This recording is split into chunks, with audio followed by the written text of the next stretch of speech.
I am not going to give my introductions quite yet because I want to make sure everything is working tech-wise and make sure that all of the streams are running correctly, and also starting things up over on Instagram. So let me go ahead and do that right now.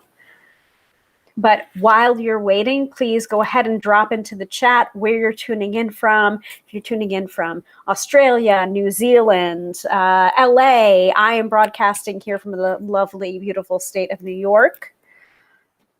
But I would really like to know where you're tuning in from before we actually get started. And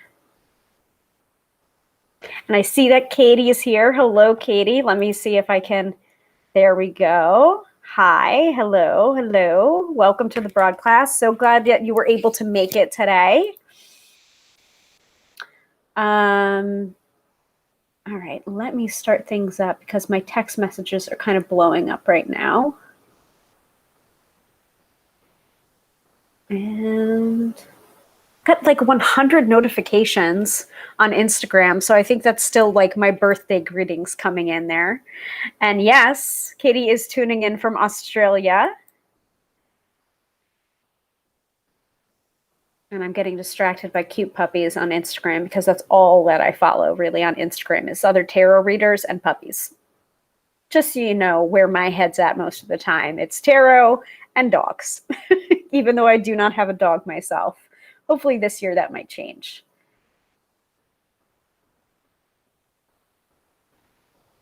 Live. Oh, that is way too close up. Hold on a second here. Let's push that back a little bit.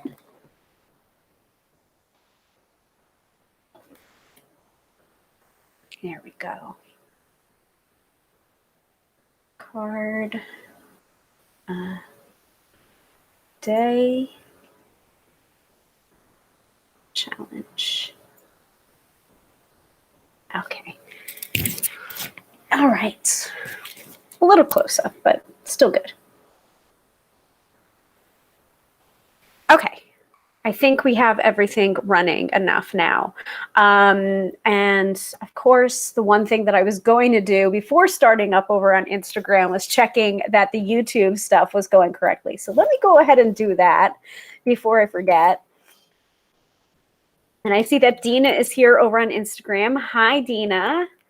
Welcome. All right. Yeah, it looks like everything's running correctly.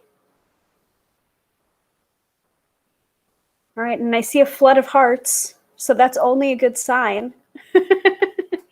All right. Now I can actually get to introductions here. So hello and welcome to another episode of Tarot by Hilary Live. I am your hostess with the mostest, Hilary of tarotbyhilary.com, professional tarot reader, demystifying the mystical and putting you in touch with the most beautiful of gifts, your own intuition. Because yes, my friends, do not argue with me. You have intuition. Thank you so much, Dina. Dina is wishing me a happy belated birthday. Yes, it was my 40th birthday yesterday. So it's been a flurry of activity here in Tarot by Hilary land because of my birthday, and we will get to this because it is the main topic of tonight's episode, I have gifts for you. So this is what I do every year for my tarot students, for my tarot followers, is I do a free card a day challenge, which is 5 days of tarot instruction, usually sent right to your inbox, and the videos are posted on another website.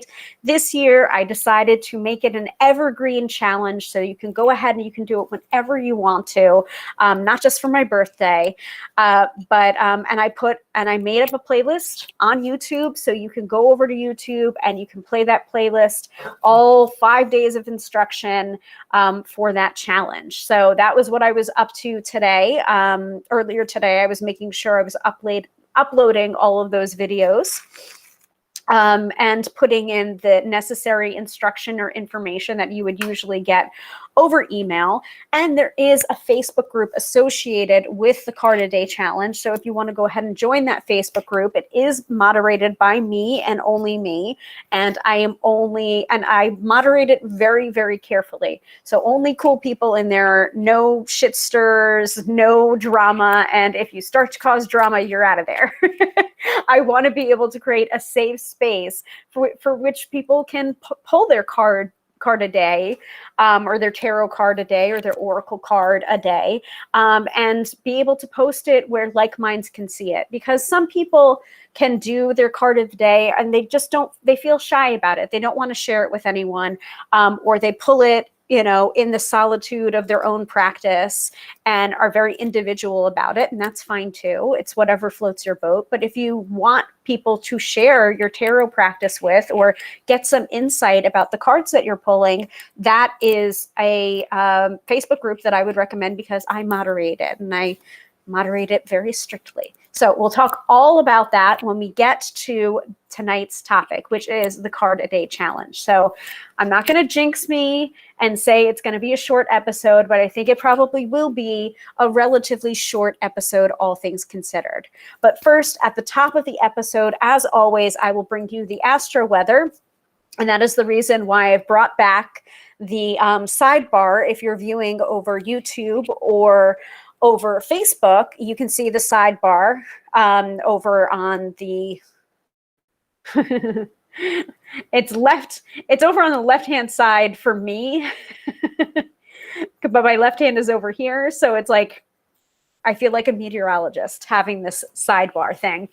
But you should be able to see it on the side navigation. And so the little star will change according to where we're at in the episode. So it's 3-part episode, as always. Yes. Katie says left screen, stage right. Whew, yeah. And I used to be a theater nerd too when I was in high school and in college. So I should know that terminology like the back of my hand, but it's been quite a few years since I've been in any kind of theatrical production. So that terminology is a little bit rusty for me right now. But yes. So side navigation. I'm just going to say side navigation, and whatever floats your boat, you see it on the side. Sorry, Instagrammers. You are seeing the bare bones of the episode. Because one day I will figure that out, how to do that for Instagram, but not yet. Stay tuned for that. I can only stream to 2 places with my subscription of Be Live. All right. So let me grab my beverage of choice. I am choosing to celebrate with a Mermaid Pilsner. And actually, let me put down a napkin here so I don't spill everywhere or get condensation rings.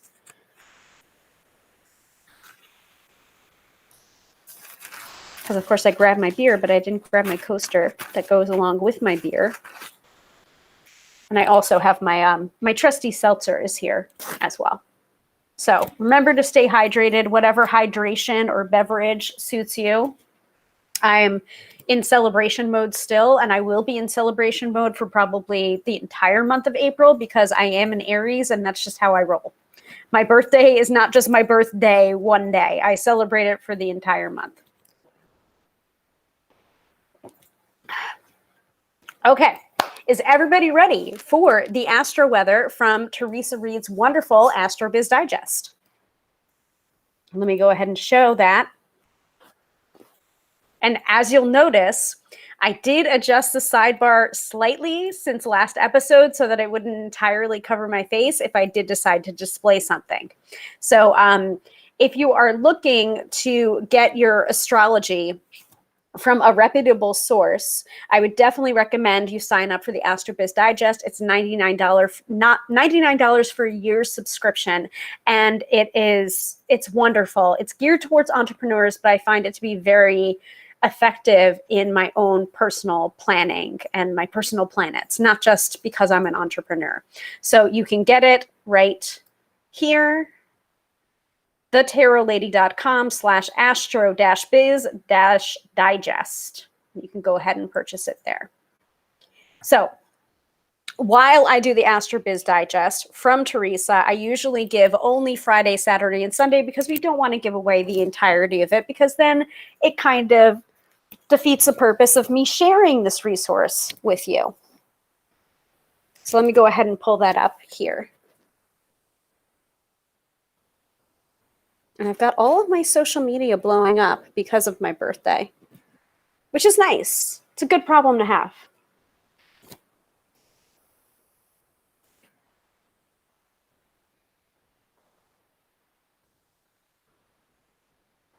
Astro.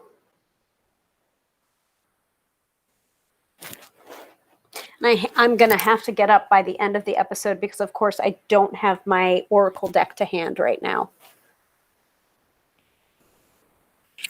So that'll be for the weekend forecast.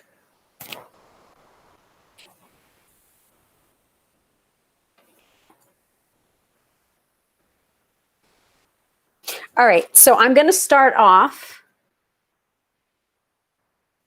And I do want to emphasize here, I am seeing someone coming in and asking for a free reading. This is not the space for free readings. If you would like to book a reading with me, you can totally do so at tarotbyhilary.com. Thanks. But if you would like to stay tuned till the end of the episode for the reading for the collective, by all means, stay tuned to the end of the episode. I will pull a tarot card for the collective for the weekend forecast. Okay, so astrology for this weekend. First of all, we have a new moon in Aries happening on Sunday. So this new moon is all about making fresh starts, launching new things, and taking risks.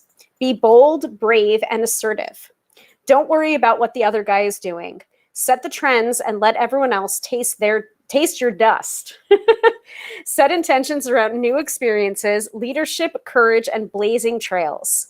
Learn how to do that with New Moon Astrology by Jan Spiller, my favorite book for new moon work. So that is a recommendation from Teresa about setting new moon intentions. So that's the book that she recommends. So on to the astrology. So that's like the big astrological event that we have going on this weekend. It's a new moon in Aries on Sunday. So for Friday morning, so today, Friday morning, we've got Mercury aligning with Chiron in the wee hours of the day, putting healing on today's agenda. You'll want to look for ways to uplift your audience with your words. No matter what's happening in the world, be a positive source today and always. That gets challenging when the moon squares Mars at 9:49 a.m. And this is Eastern Standard Time for all of the times. This aspect turns words into cyber weapons. Trolls are sharpening their saws, ready to do damage. The news may be toxic today. You'll want to create boundaries around media. A Moon-Neptune conjunction at 10:04 a.m. could lead to prophetic insights or confusion. It's hard to see the facts right now, so you'll want to wait before making crucial business decisions. Mars squares Neptune at 3:18 p.m. Eastern Standard Time brings deception in business and professional affairs. Be on the lookout for shady people trying to get something for nothing. You'll also want to be on high alert for service providers making excuses. If someone isn't doing their job, they may try to pull the wool over your eyes. The moon is void at 7:48 p.m. Eastern Standard Time, best for chilling out and putting this messy day to rest. It's a power day for Pisces and a weak day for Virgo. Well, that is definitely playing out for me, guys. Don't know about you. That was my day in a nutshell. I know, right? So in case you're new to the broadcast, if you heard that person in the background, that is my husband saying, holy shit, that was my day in a nutshell. So thank you again to Teresa Reed, aka the Tarot Lady, because she is really on point with her astrology. This is the reason why I do the astrology or the astro-weather from her at the top of every weekly episode that I do. So you really wanna subscribe to this if you're liking what you're hearing, even if you're not liking what you're hearing, but you're like realizing, oh shit, like that sounds like my day, or that sounds like something that I should be aware of. Like, this is the reason why I read it. So, and hello, the Tarot Whisperer. Let me go ahead and give you a wave in there. Yeah, so I was actually looking over at him at a certain point when I was reading it, because I was like, ooh, that sounds like his day. because I was actually off today, but he wasn't. So yeah, we'll talk about that later. We'll talk about that after the podcast, honey. All right. So are people ready for Saturday and Sunday, or is the Friday forecast already resonating with you? Like, that already happened. Or shit, I need to get my stuff in order. Or shit, I need to shut things down by 7:48 p.m. And hello to Dana and to Dalton watching on Facebook, I believe. Hello, welcome. So ready for Saturday and Sunday for the astro weather? Yes, okay. So Saturday and Sunday, the moon will be in Aries all weekend long. Plus, we've got a new moon, making this one too good to simply sit by the sidelines.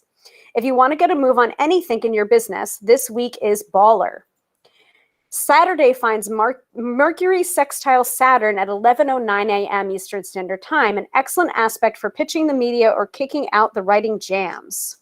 A Venus-Jupiter sextile at 2:53 p.m. Eastern Standard Time keeps the creativity flowing and growing. Plus, it's kind of swell for business travel. Haha. Well, I'm not traveling anywhere, so it's not applicable for me. Sunday has the moon conjunct Mercury at 4:46 a.m. So good for marketing or launching. If you're up at that hour, get going. P.S. You can also automate a newsletter or social media post to go out at this time too. I might be doing that. The new moon in Aries arrives at 10:31 p.m. Eastern Standard Time. And I've already read for you the scope on what that means. And it's a great transit for new things, new moon in Aries. Venus squares Pluto at 11:20 p.m. Eastern Standard Time is your red light to get offline. Power struggles and trolls galore ensure nothing productive happens. Also, this aspect can bring financial woes, especially if you're not minding the budget. Close your wallet and get to bed. Both days are power days for Aries and weak days for Libra. So, what does everyone think about that weekend stuff for astrology? And also, just to let you know, if you're new to the broadcast, I usually like to open this up to any questions anyone might have about like how their week's been going. And if like your Monday was particularly weird, or your Tuesday, your Wednesday, I'll take a look briefly at what Teresa says in her AstroBiz Digest, and I will let you know if there was an astrological reason for the season, as it were. So if your Monday kind of sucked, let me know. If your Thursday sucked, let me know. Before we move on to tonight's topic.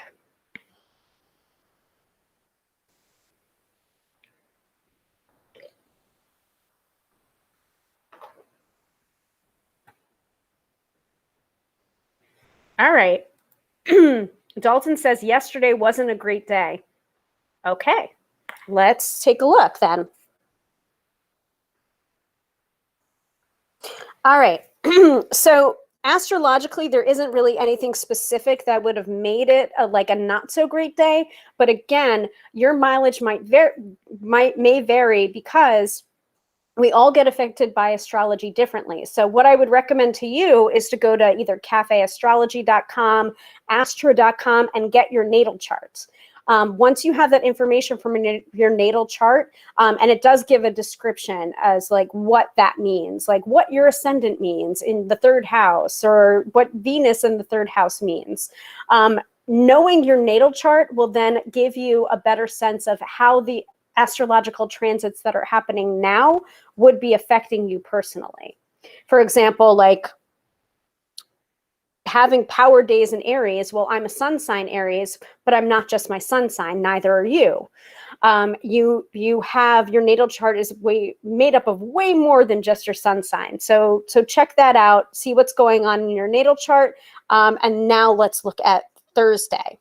And then you can come back to this episode whenever you want to. If this isn't just a live episode, there are replays available.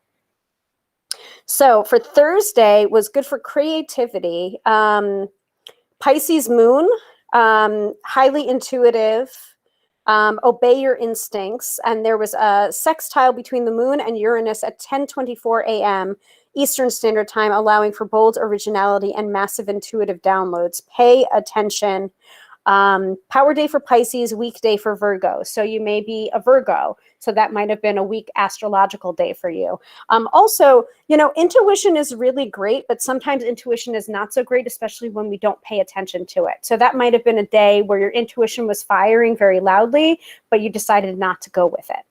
Or you decided, that's just a coincidence. That's not my intuition. So I can't speak specifically, but that is your astrology for Thursday. Anybody else before we move on to tonight's topic?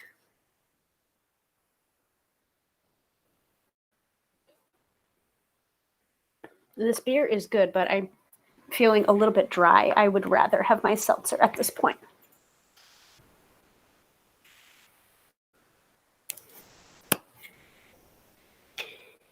If not, we're going to move on to tonight's topic. So let me know.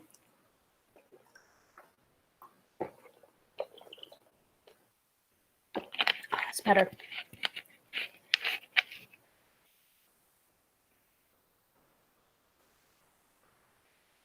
All right. No takers? Cool. Let us go to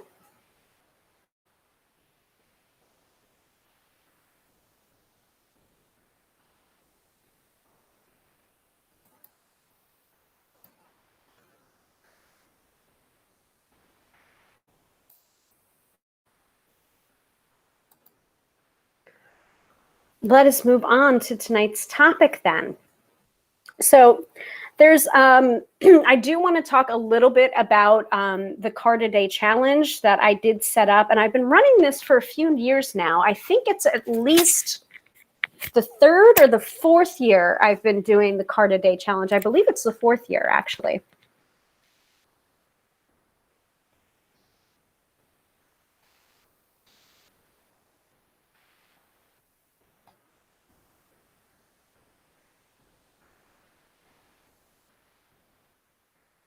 Let's see.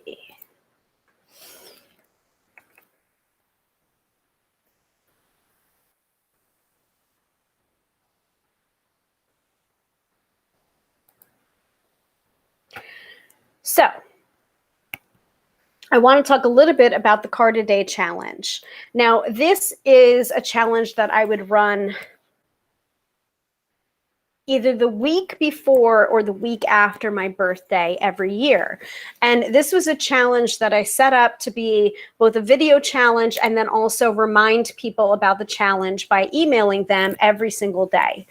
And I realized that I didn't want to have to wait, or I didn't want people to wait every year in April for them to revisit the challenge. And even though people could revisit the challenge every year by just going back to their email inboxes and clicking on the links that I provided, I wanted to do a little bit better than that. And I wanted to provide something that is more evergreen and that everyone can access whenever they need to, whether or not you were on the mailing list or not. So I decided to create a YouTube playlist and upload those 5 videos that are applicable to the 5-day challenge up into YouTube, and have it be a playlist so that you can visit it whenever you want to, whether you want to go through all 5 days in December or August or whenever the hell you want to. You don't have to start you don't have to start on a Monday. You don't have to start on at the start of every week. You can start whenever you want to, or you can even go through all 5 days of the challenge in one day if you're feeling particularly ambitious. But most of all, this challenge I set up to help start you off on a card a day practice, which is one of the many ways that I suggest people learn tarot or use tarot, is to touch your deck every day, work with your deck every day, because that daily practice, whether you have to do it whether it's only 5 minutes a day, that 5 minutes a day, you're putting that time into this bank. And eventually those 5 minutes every single day are going to add up to your tarot mastery, your understanding of the tarot, and a personal connection of the tarot that you just can't forge any other way. There's no magic bullet, unfortunately, to learning tarot. There's no magic pill that I can give you to suddenly, like, here you go, here's all the tarot knowledge you need, swallow it, and suddenly you know everything about tarot. That's just not how learning anything works. So, hi, Zuri. Nice to see you. So that is the reason why I created the Card a Day Challenge, because you get tarot knowledge, you get a little bit of everything each day, and then I'm also encouraging you each day to pull a tarot card of your own. And interpret that tarot card. Because a lot of people with the tarot, they try to run before they walk, and then they get really confused, and then they get frustrated, and then they put the tarot deck away. And that's not what I want to happen for anybody when they're trying to learn tarot or any kind of divination system. You want to be able to take things in small doses and build yourself up. Because if you try to do everything all at once, or if you try to learn all the techniques that are involved in the tarot all at once, and then try to add on other divination systems on top of it, you're just going to get overwhelmed and you're just going to get frustrated. And that was my point of creating the Card a Day Challenge, was to take this in small bites and have it not be the thud factor, where, you know, here, let me give you all of the information that I have all in one shot. Like, no, that's just going to be frustrating, and you're going to immediately not want to do it. It's going to be automatically frustrating instead of inspiring. So Zuri says, my deck wants to see other people lately, so I've agreed to start seeing Dark Mansion, the Dark Mansion Tarot. I've heard really good things about the Dark Mansion Tarot, actually. Actually, one of my tarot students has recommended that deck really highly, and I still don't have it, and I feel a little bit bad about it, but I've been trying my best to not buy so many decks lately. In fact, I haven't purchased any deck in about a year. But I recently backed Jamie Sawyer's Pocket of Peers Tarot on Kickstarter, and she was fully funded within, I believe, 95 minutes of launching. So I know I'm going to get that. And then I'll probably be getting the True Heart Tarot by Rachel True. I think those are the two decks that I really want lately. Those are the two decks that have been standing out. And the Uncommon Tarot as well. See, when I start thinking about it, there's a lot of decks that I want. So, Zuri says, I love the imagery in the Dark Mansion. Then again, I like that Tim Burton-esque vibe it has. Yeah, it definitely has that Nightmare Before Christmas kind of Corpse Bride feeling to it, the Dark Mansion Tarot. Yeah, so let me show you the playlist. I think, yes, I can do that. Hold on one second here. See, I should have done this before. So when you go to my YouTube channel, which is just youtube.com/Hilary Tarot, and that's Hilary with one L, you will see 3 playlists. You will see workshops, you will see free tarot readings, and for some reason, I'm not showing the card of the day, so I guess I didn't put it public. Let me see here. That is definitely, that's public. I swear I put it as public. I guess I have to add it to my, my homepage. But, oh, I did not want to shuffle. Hold on a second. I did not want to shuffle that. Let's see. Where is the link to this? Why can I not get the link to this? I think it's here. Let's see.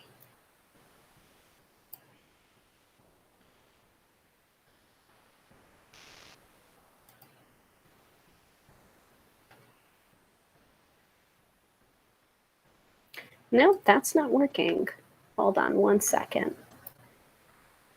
Yeah, so Dina is saying, I saw them on YouTube. Great. That means that it's working. So, all right.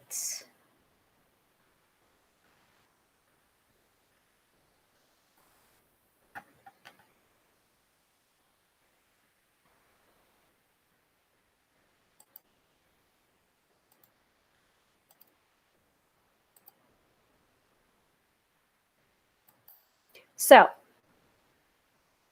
what you want to do is you want to go onto YouTube, and it's just youtube.com/Hilary Tarot, Hilary with one L. And you're going to see a playlist that starts with this thumbnail right here, which is a super brief history of tarot and its structure. Now, there are 5 days of this challenge. The first video is the super brief history of tarot and its structure. The second day or video is about reversals. The third day is about the little white book, whether it's a helpful tool or a hindrance. And spoiler alert, it's kind of both. The fourth day is about how does tarot work, and about talking about archetypes and storytelling. And it's actually one of my favorite things to teach. That is, like, I know I shouldn't play favorites, but that is my favorite video out of the 5 videos.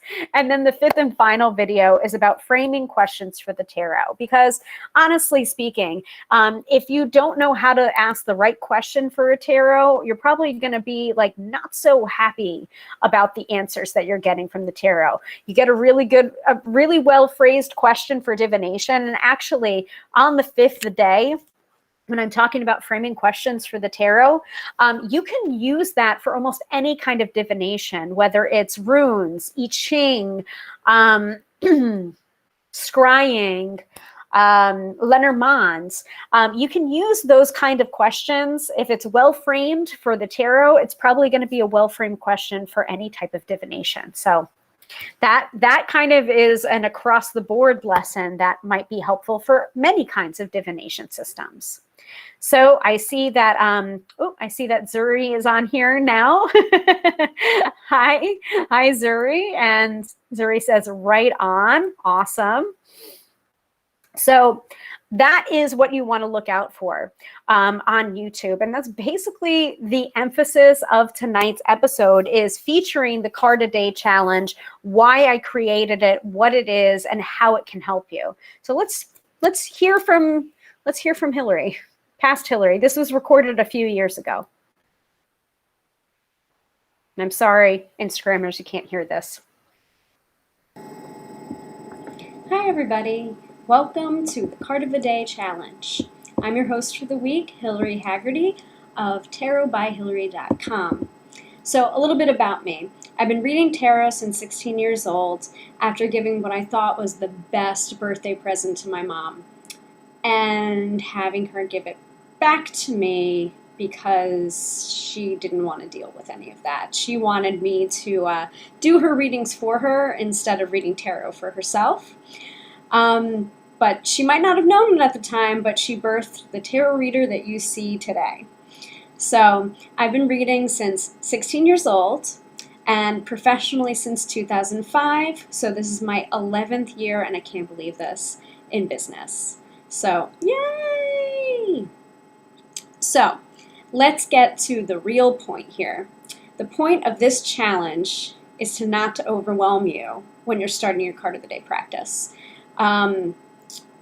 We're going to actively avoid the TMI syndrome that comes with tarot reading, which is too much information overload. I find to be like the #1 reason that people give up learning how to read tarot, because it's just too much to remember, too many keywords to memorize, too many different associations with the astrology and the elementals and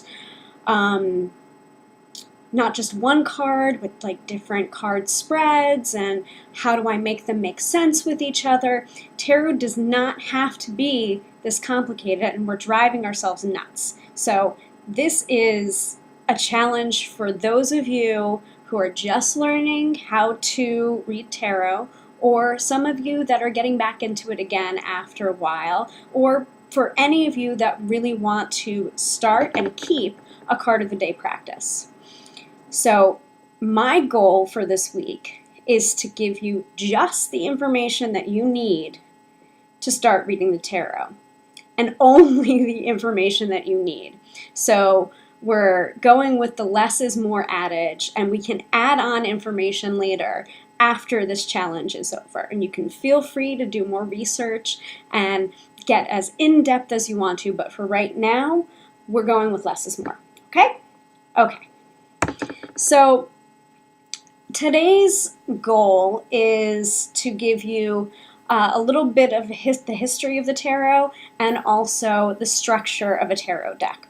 So to be really, really brief, and this is going to be a super, super brief history on the tarot, and again, you can do your own research later, but this is just as a guideline for you of where these tarot cards came from. And this is based on what we think we know about it. So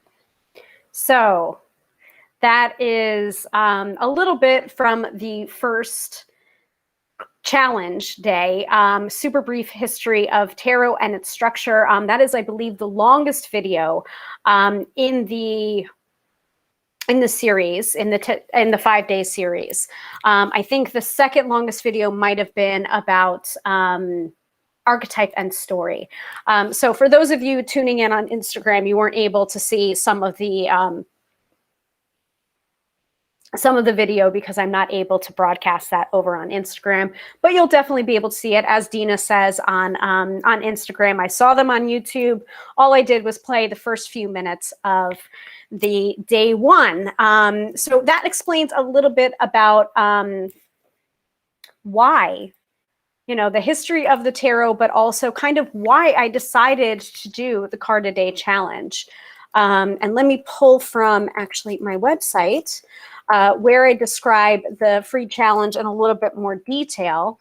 And now it is evergreen for all of you to do, whether it's December, whether it's August, whether it's September. You don't have to wait until my birth month in order to do this challenge. You can do it whenever you want to. And then, of course, you can always revisit any of the days in the challenge if you feel like you need a little brush up on reversals. You can go to day 2. That's what day 2 is about, reversals. And actually, that's the shortest challenge day because I don't really have a lot to say about it, because reading with reversals, you can choose to do it or not. It is entirely optional. It's whatever you're comfortable with.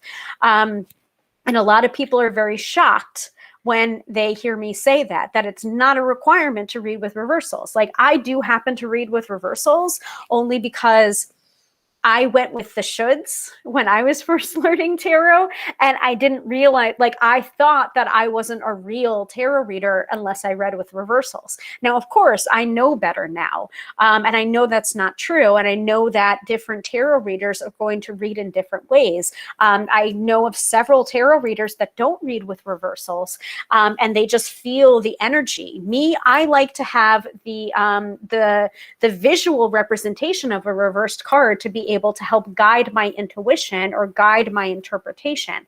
But not every tarot reader reads like that, and not every tarot reader needs that visual confirmation of the reversal in order to read the tarot. So some people read only with upright cards, and that's completely valid as well. And hopefully everyone's still hearing me. I want to make sure that my audio is still working. Just put yes, your audio, yes, we can hear you into the chat. That would be very helpful. So I'm not just jawing over here and people are not hearing me. So just give me a little yes, we can hear you, and I'll continue on.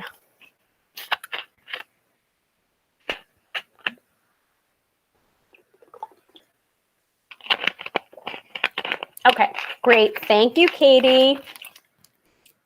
Who needs a VA? Who needs a VA when you've got loyal viewers or loyal listeners, right? Thank you. Thank you for the confirmation. Okay, so some of the reasons why I created the card of the day challenge. The quickest way I have found to getting a basic grasp of card meanings and how they apply to our lives and the lives of my clients is through a card of the day practice.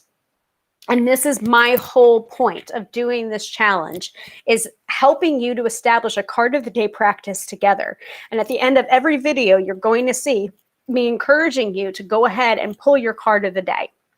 And I'm quite adamant about it in certain days, like go right now, go pull your card of the day right now. So reading tarot for yourself or for clients doesn't have to be a long drawn out thing with 20 cards and intricate spreads that you have no hope of memorizing yet. Reading tarot can be as simple as pulling a single card for yourself in the morning and seeing how that card's energy can apply to your day.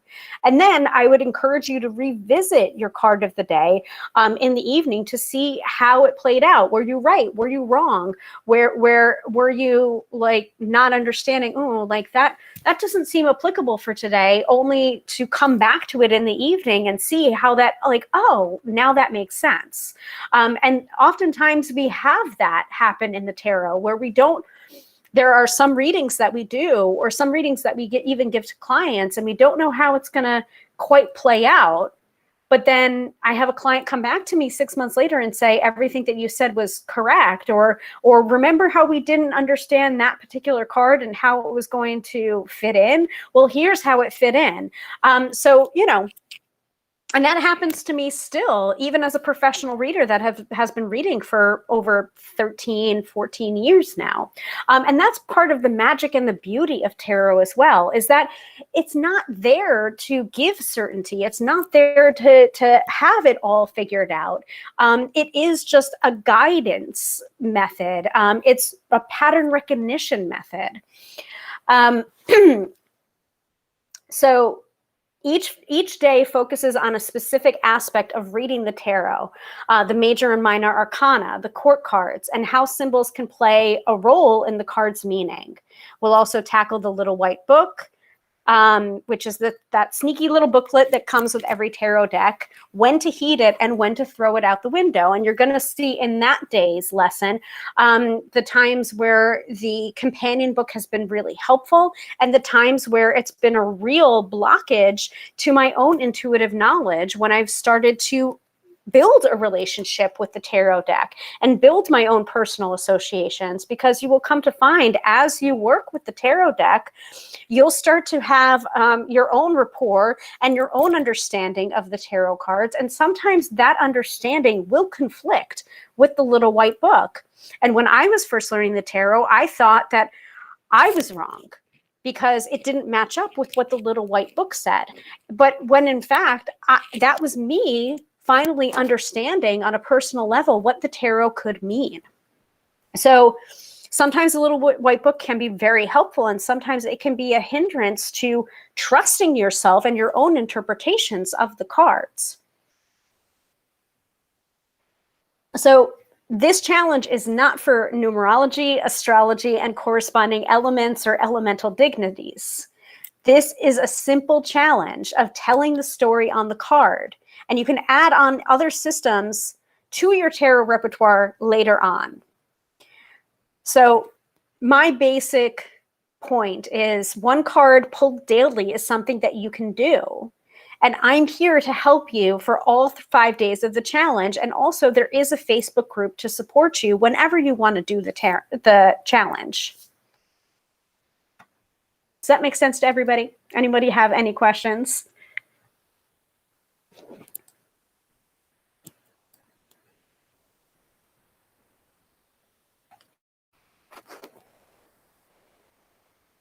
I get very pumped when I talk about the card a day challenge, because it's something that I feel so strongly about. And, there are other tarot readers. Hi, hello, Karen. How are you? It's nice to see you. So there are other tarot readers that are just like, oh, you don't need to do a card. You don't need to do a tarot card of a day. You don't need to pull a tarot card every day. And there are some tarot readers that kind of poo-poo the card of the day practice, but like I'm not one of those tarot readers. I find like the more you touch your cards, the more you interact with the cards, the better understanding you have of those cards and how they speak to you.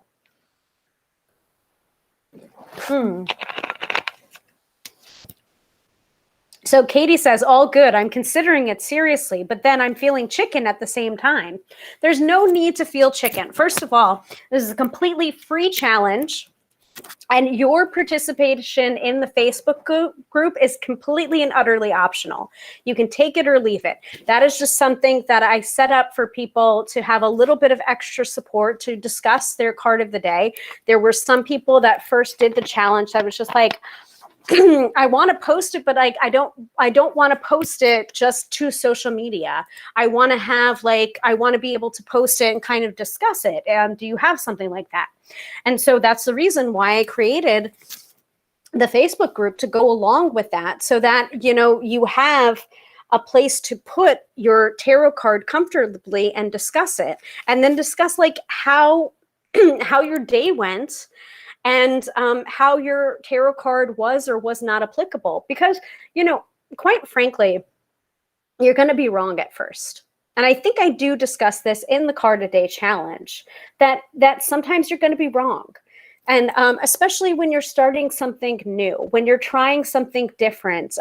None of us try something new and are immediately good at it, unless, of course, we have natural talent. We happen to have natural talent in that particular realm. And I don't think, honestly, even though I'm a professional tarot reader, I don't think I have like natural talent towards it. It's something that I worked hard to establish. And this is the reason why I say what I say on every single weekly show. I open it up and I end it with putting you in touch with the beautiful gift of your intuition. And yes, my friend, do not argue with me. You have intuition, because that's what I truly believe. I believe that everyone has intuition, and not everyone is able to access it through the tarot, but there are so many different divination systems that you can use. And that is all that the tarot cards really are. They are a tool to help you access and explain and interpret your intuition. They're just pieces of paper. They're stories on pieces of paper. So let's not be too precious about it. Let's not be too stuffy about it. In fact, the first tarot deck was created as a game similar to bridge. And you're going to see that in day one of the challenge. That is the actual root of a tarot deck. It was created as playing cards. It didn't become a divination system until the 17th century. That's how modern tarot cards actually are. Oh, good question. So Dina asks, how do you feel about tarot apps? I'm actually generally in favor of them. I don't really have many installed right now because I just like the feel of a physical deck in my hands. Karen Holy Crow says, truth. Awesome. So yeah, tarot apps can absolutely work. They can. It's just what you prefer, you know, and there are definitely different apps that are better than others. Like I personally like anything that's created by the Fool's Dog, reputable. That's a good company to go with if you're looking for a tarot app. And I think they do have a free version of their tarot app that you can use for like 30 days before, you know, you have to buy some kind of subscription for it. And I liked it. It was pretty good. Like I always have a tarot deck in my hands or on my person or like really close to me. Like my closest tarot deck is about 2 steps away from my desk right now. My Radiant Rider-Waite Smith is 2 arms length away from me right now. But really, it's your mileage will vary. If you're an app person and you don't need that feel, then definitely tarot apps can work. And there's also a couple of different websites that work very well too. Tarot.com has given me really wonderful readings. and I think this was like a few years before I started my professional career. And I asked a couple of times, like, ooh, should I be doing this, or should I be doing a tarot business? And I've received the High Priestess card through there, and I've received the High Priestess card in a reading that Therese Reed gave me. So, tarot works. It's all energy. It's the same kind of thing as virtual readings, which I've been doing for over a year now, where via email or via Skype or Zoom or phone, it's all energy. It all works. So there is a difference, however, between like tarot apps that were made by tarot readers and tarot apps that were not made by tarot readers. So I would caution you to like do your research, be careful, like know where your tarot app is coming from. This is why I'm mentioning the Fool's Dog is a good company.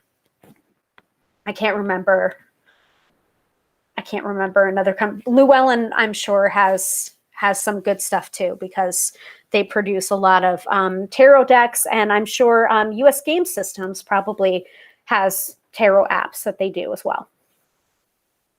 Oh, yes. Okay. So Sanctuary, I believe they do have pretty good tarot readers. I don't know so much about their astrologers.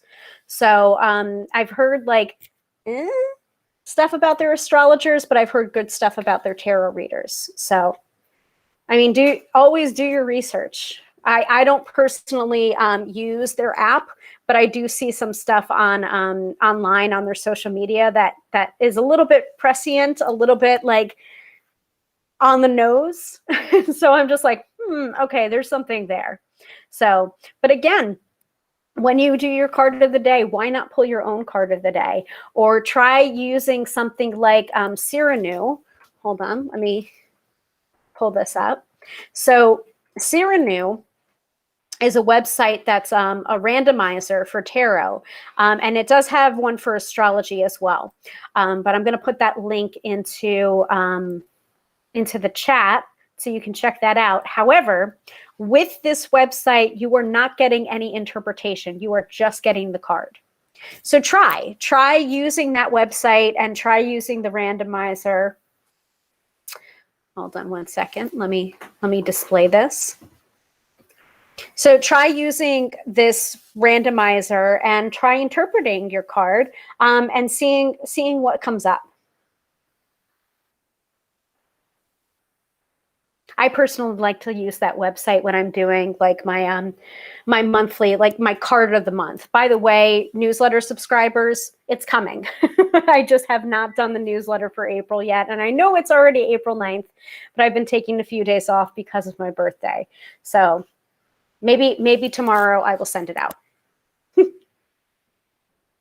Any other questions about a card of the day, the card of the day challenge or a card of the day practice? Any more convincing that I can give you about establishing your card of the day practice, or just directing you to that playlist?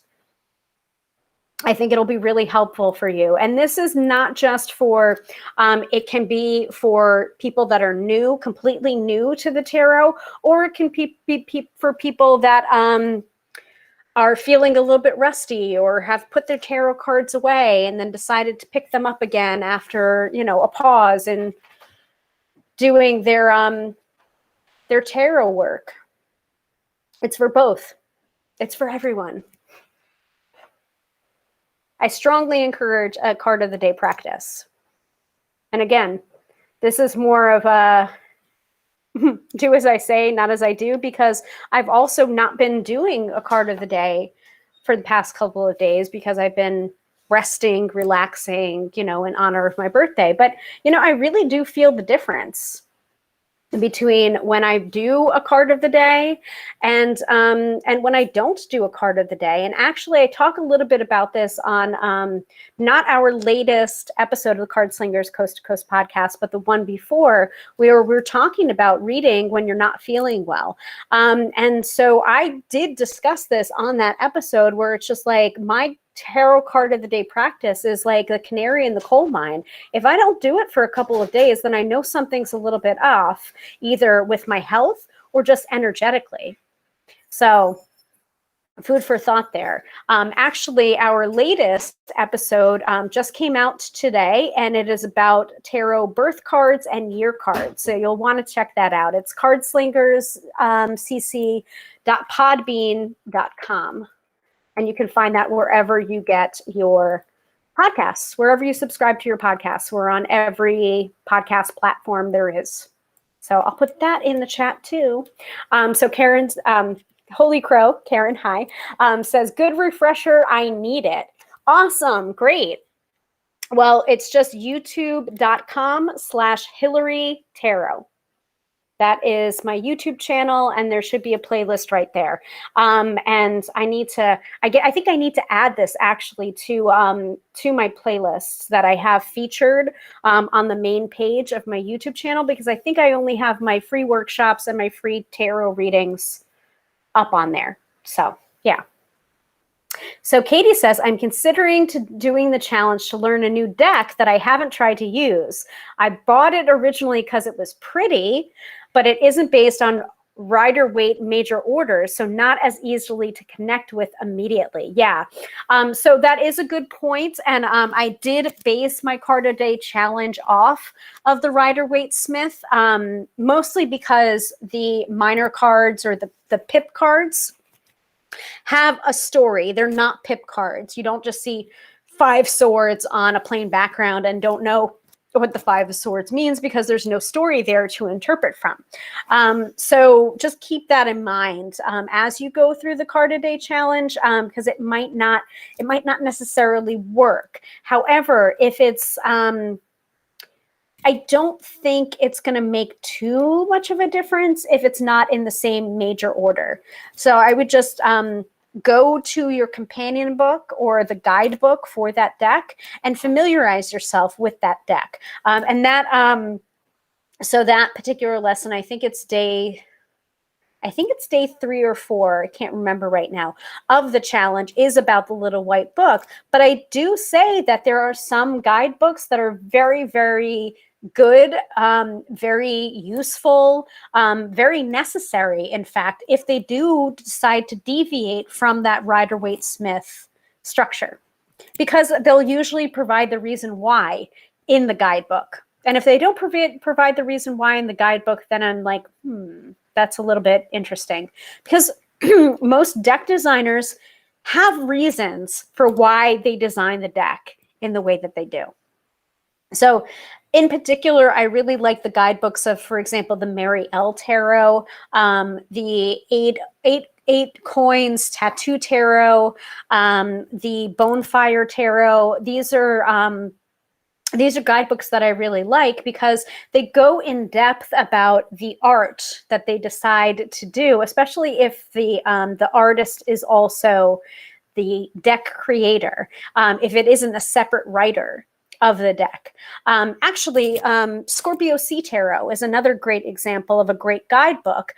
Even though Melissa didn't do the art, she and Maggie Stiefvater worked together very closely to make sure that tarot deck works as a tarot deck. So if there is a reason for the season, if there is a reason why there is a deviation from the RW major order, it's probably going to be in the guidebook. So check out the guidebook, and then of course take the challenge with the grain of salt that it is based on Rider-Waite Smith. I mean, I do know the Thoth. I just don't know it as well enough to teach it. Can read from it, can't necessarily teach. Keep that in mind. Your mileage may vary. Any other questions? But I'm excited. I'm excited for you guys to take a look at the card a day challenge and not have to have it be under a barrier of it only happens in April, or you have to subscribe to this and then here's the password protection for the videos. Nope, they're all up on YouTube now in that playlist. You can watch it in any order. I would recommend watching it for the first time, at least in days 1 through 5 in order. And then you can go back and go to the different videos, whatever you need to learn about or revisit. If it doesn't work out to do the challenge, then I can flip back to my old faithful. Sure, you can do that too. but I mean, I think that's a good thought, to be able to break in a tarot deck using the challenge, by all means. I have my own process when I'm like learning a new deck. And actually my own process with learning a new deck is by just taking that deck and using it for my card a day for at least a month's time, to be able to familiarize myself with the deck. And I don't put it into rotation for my clients until I feel confident. You know, I don't just take a deck out of the box and immediately start working with it with clients. Do not do that. Not a great idea. Anything else before we move on to the weekend forecast?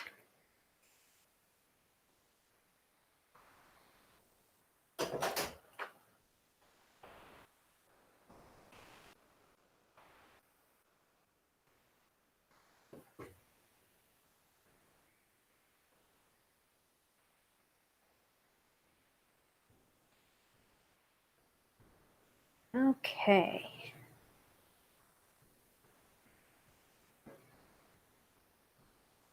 All right, before we move on to the weekend forecast, I do want to remind people of the schedule of episodes, and I did put together the schedule of episodes.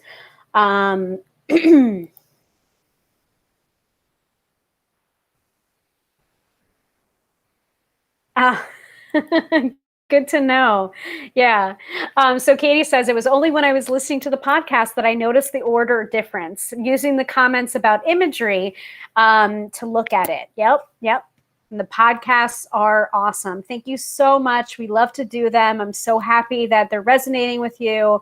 And check out the newest episode on birth cards. It was really fun. That episode on birth cards was really fun because Melissa was a very reluctant guinea pig.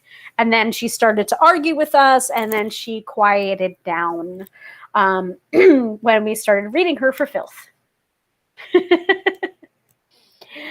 So Holy Crow says, a good excuse to start a new notebook too. I love to make notes for my cards. Yes, exactly. And that's another good note to have. And I believe I do talk about that a little bit on the first video.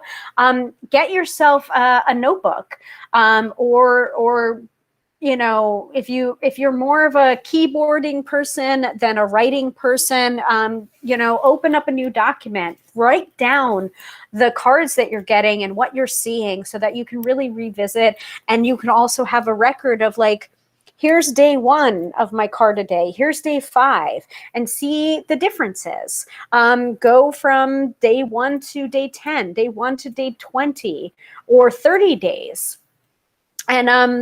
And see how you progress, because you will see a progression, and you're not going to be able to see that progression unless you keep a record of it. It's the same reason why people kind of bulk at like the before and afters, either for weight loss or for cleaning. You know, they never want to take the before pictures because they're like ashamed, or they're nervous, or, you know, or you know, like they don't see a difference or whatever. But it's like, you're not going to see the difference unless you take that before picture. So make sure that you are keeping records of your tarot journey, because it's so important, and you are going to see a difference, but you're not going to see the difference if you don't record the difference. You're just not.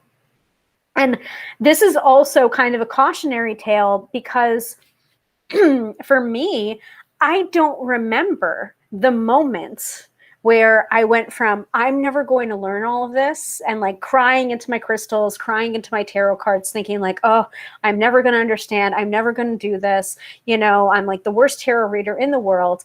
And like just having this extreme doubt over my abilities, or thinking that I'm never going to get it, and going from like card to book to book to card again, and like needing that book. And then like one day I was just reading the cards without the book. And it was like this kind of overnight thing. And I didn't even realize when it happened.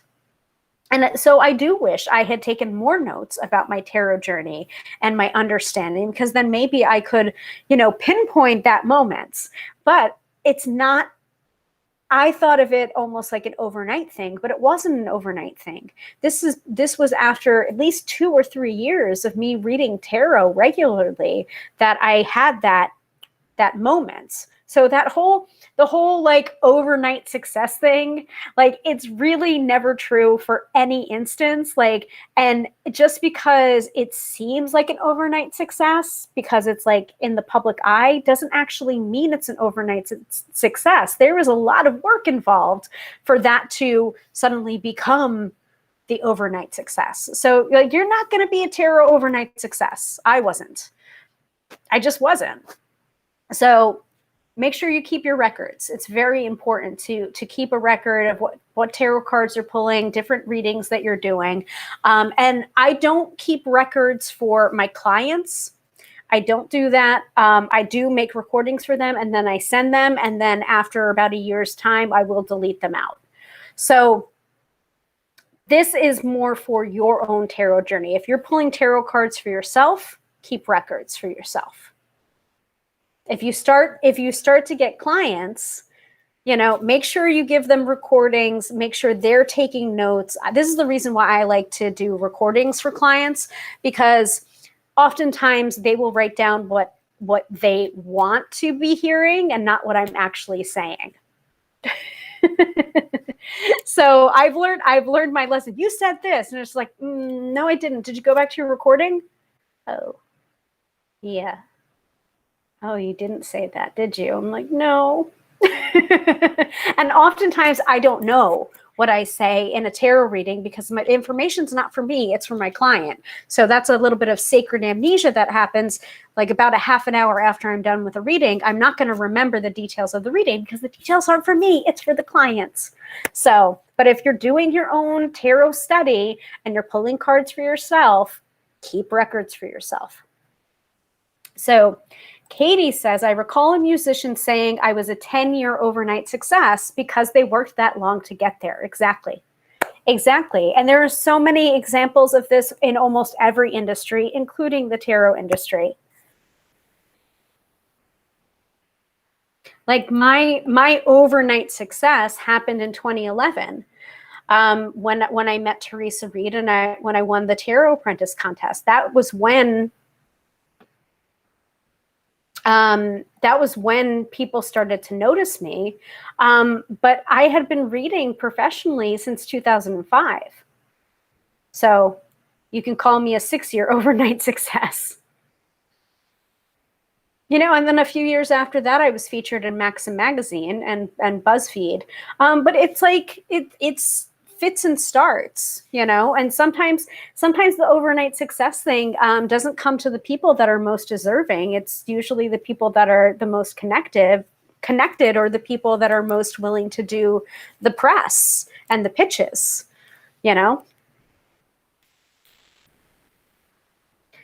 Any other thoughts about the card of the day challenge or anything else for that matter before we move on to the weekend forecast? Because I have to grab my deck. And also I want to remind you that this is our schedule for the month of April. So I didn't include last week's episode because last week's episode was just, figuring out what episodes we were going to be doing this month. So tonight, Friday, April 9th, we did the card of the day challenge, and then it's now on YouTube as a playlist. Very excited about that. And I'm going to try and include the playlist link after the broadcast pretty much everywhere. And I'll probably include this actually in the free workshops playlist on YouTube, as well as you know, and also onto the card of the day. So it kind of is like an episode to explain the card of the day challenge before you get to the card of the day challenge. So that's tonight's episode, April 9th. Next week, Friday, April 16th, we are going to be talking about the stage cards in the Rider-Waite-Smith Tarot, which cards they are, what they mean, what was Pamela Coleman Smith up to, what was she trying to say by creating stage cards in the Rider-Waite-Smith Tarot. And those are 13 cards. So I will list what those cards are and what they might mean. The Friday after that, Friday, April 23rd, we have a Beltane workshop, which is part of the Sabbath series. So I will be teaching about the Sabbath of Beltane. And I'm probably pronouncing that really, really badly because that is the Irish spelling, in keeping with some feedback that I've gotten from my Irish coven or cousin coven witches. And then the last episode of the month, Friday, April 30th, we're going to be talking about pendulums. And so I will show you how to set a pendulum, how to ask for its yes reaction, its no reaction, its maybe reaction, and some of the uses of pendulums. So if you've ever been wondering about tarot cards and like how to get a yes or no from tarot cards really aren't the best divination tool for yes or no questions. But you know what is a good divination tool for yes or no's? Pendulums. So we'll be talking about that. All right, let's get to the weekend forecast, shall we? All right, is anyone feeling any particular vibe? Do you want oracle cards? Do you want tarot card? Do you want a tarot card and an oracle card? Speak now, because I don't have any of my to hand, so I have to get up and get it.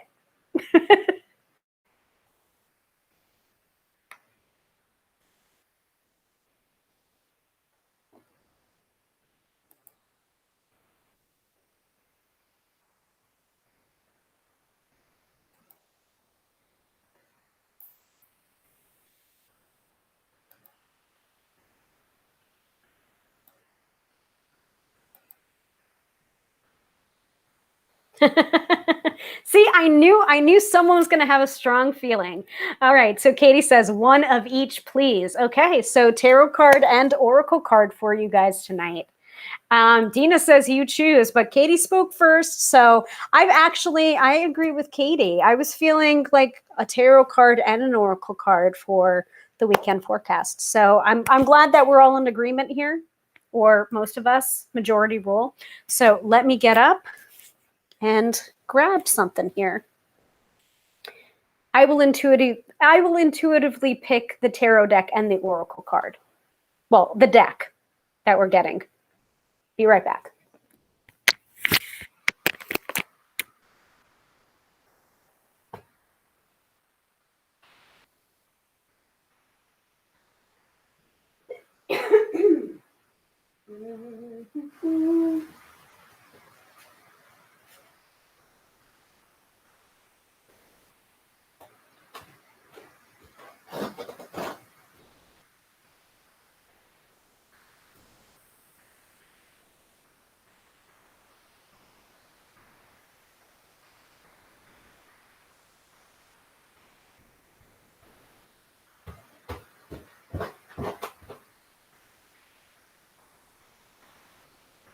All right, let's get weird.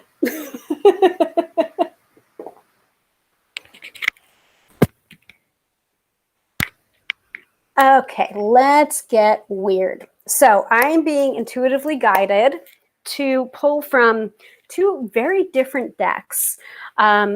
So for tarot, and I'm glad that I have on my my socialite because it's showing the iridescence really, really well. And it's not showing as well, I don't think, on Instagram, but it's definitely showing up very well on Facebook and YouTube. So this is the Fountain Tarot. So that's the tarot deck we're going to be pulling from. And then I'm going to be pulling from the Animal Spirit, also another iridescent deck. Maybe I'm just pulling because they're iridescent. I don't know. But this is the Animal Spirit. deck, oracle deck from the Wild Unknown. So 2 iridescent decks, 1 oracle, 1 tarot, and let's see.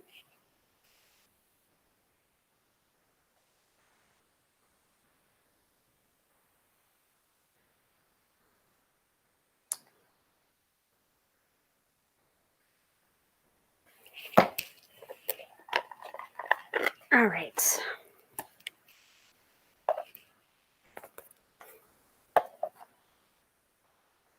Yes, exactly.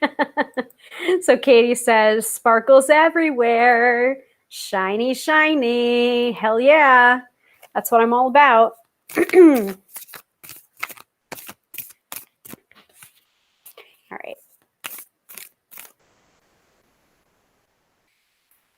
What do we most need to know for the weekend?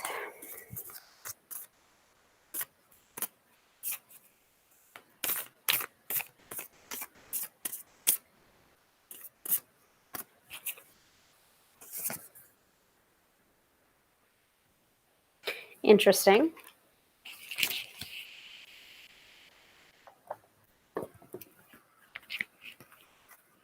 All right, I'm pulling from both first, and then I will share what's going on here. But I have to put some stuff away first before I share. All right, that deck goes over here. We have that pull. And now, from the animal spirit. What do we most need to know for the weekend?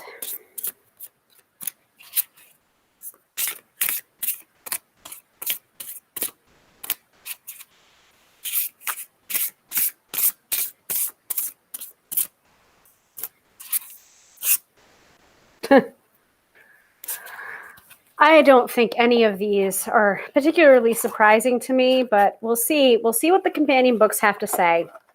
And what I like to do for oracle cards for definite, I like to consult the companion books because oracle decks have a different structure than tarot decks. So sometimes you can't just read an oracle card intuitively. You kind of have to have that companion book to be able to know what this card means or what the what the creator wanted or intended to say with that card. So I usually don't do that so much for a tarot card if I'm pulling from the tarot deck, but the Fountain Tarot is also another excellent guidebook. So I'm gonna read from both, and then I'm gonna provide my own interpretation as well. Let me sit back a little bit here because my back is killing me now. Okay, so the cards that we pulled are the Knight of Coins reversed from the Fountain Tarot and Black Egg from the Animal Spirit. So it is, I think we're being guided to have a very introspective kind of weekend. So let us take a look at the Fountain Tarot first, Knight of Coins reversed. But Knight of Coins reversed is definitely like this kind of like ungrounded and also like watch your money, like don't be impulsive with your spending. Like make sure that your income is exceeding your outgoing expenses kind of card. Like don't be frivolous with your spending this weekend. So the Knight of Coins is methodical victories is the phrase that goes along with it. Yes, that's also true as well. It's the dark moon time as well. That, yeah, Black Egg, that matches up because we do have the new moon in Aries happening on Sunday, which means that we will have the dark moon happening right before it. So I think that matches up very well with the black egg, but we'll see. So as a knight, this card signifies action, idealism, and dedication. Unlike his quick and tenacious peers, the Knight of Coins is methodical, plotting, and practical, almost fussy. For him, gathering facts, details, and strong rationale keeps the unexpected at bay. Fighting is a waste of time. Though he may appear slow and love structure, he is consistent, dependable, and highly effective. However, this is reversed. So the reversal keywords are carelessness, laziness, lack of motivation, stagnation, work problems, and possible deceit.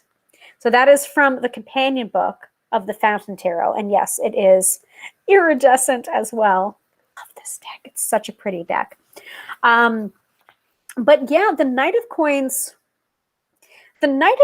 reverse. And so this is my own interpretation of the card. To me, is that card of like all of your planning sometimes means nothing.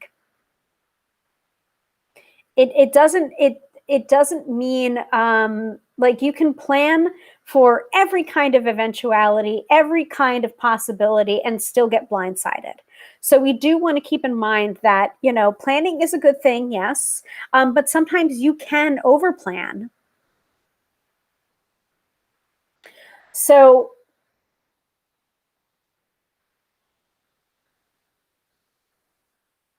Knight of Coins reversed doesn't have to be an outright bad card. It doesn't have to be, just because it's a reversal doesn't mean that it's a negative card. We just need to be cautious with our finances this weekend. And we need to understand that even the best of us can plan, but sometimes all of your planning doesn't really mean anything. So you have to be flexible. As Holy Crow is saying in Instagram, be flexible, learning how to be flexible.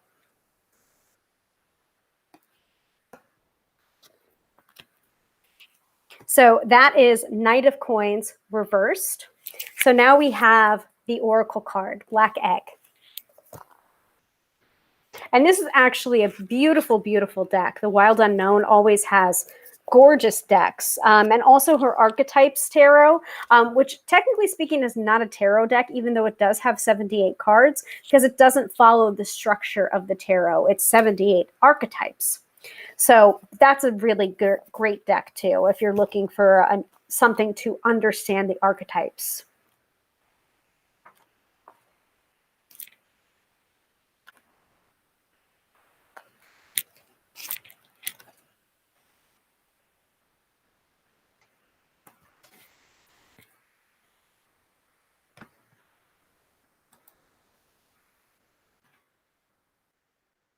If you'll just give me a second, folks.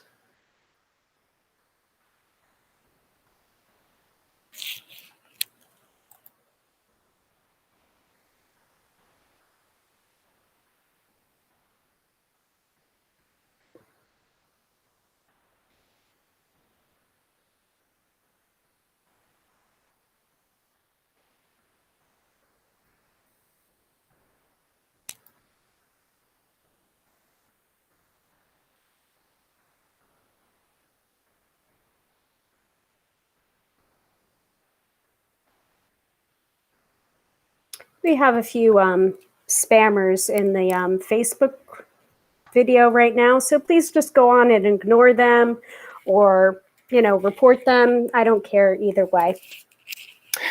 So Black Egg, speaking from an authentic voice and the truth. The Black Egg contains one of life's essential treasures, the truth. Inside of it resides no confusion, excuses, small talk, noise, or lies, not even white ones. This living and breathing vessel harbors only that which rings true. When this essence is in balance, we speak slowly and clearly. We are drawn to activities like writing, reading, teaching, singing, or perhaps public speaking. Sounds draw us in, books draw us in, the concept of truth itself draws us in. We start asking questions like, what do I know to be true about myself? What is true about the world? When the energy of the black egg is not yet accessed, we speak from an unsure place. We say things others want to hear, gossip, or repeat stories to justify our subpar behavior. We might even try to convince ourselves that we have no inner truth at all. The energy of the black egg hovers and waits for us to reconnect. It is available at every moment in every situation. It is the epicenter of truth, the birthplace of our voice. So the black egg corresponds with the fifth chakra, which is the subtle essence that resides at the base of the throat. I'm not going to pronounce it right, so I'm not going to even try, but it's the throat chakra. The ancient sages saw this center as the hub that governs our speech and expression. It translates to especially pure. The balance of this center is important for us all, but is especially essential for writers, editors, musicians, and teachers. So yeah, a lot of introspective energy happening this weekend.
Mm-hmm.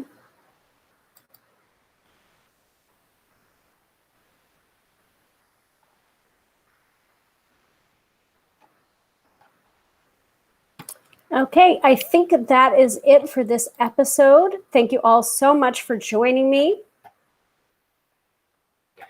And just to remind you, next week, same time, same bat channel, we will be talking about stage cards in the Rider-Waite-Smith Tarot. So if you want to learn about stage cards, go ahead, tune in next Friday, 6:30 p.m. Eastern Standard Time. And I will see you then.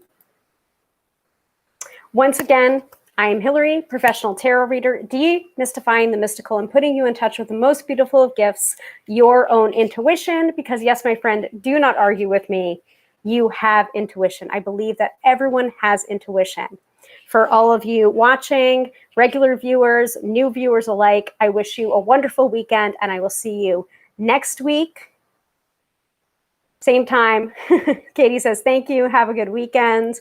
Tina says, thank you and happy new moon all. Yes, be careful, be introspective, watch your money this weekend, and be flexible. Can't plan for everything, right? All right, take care.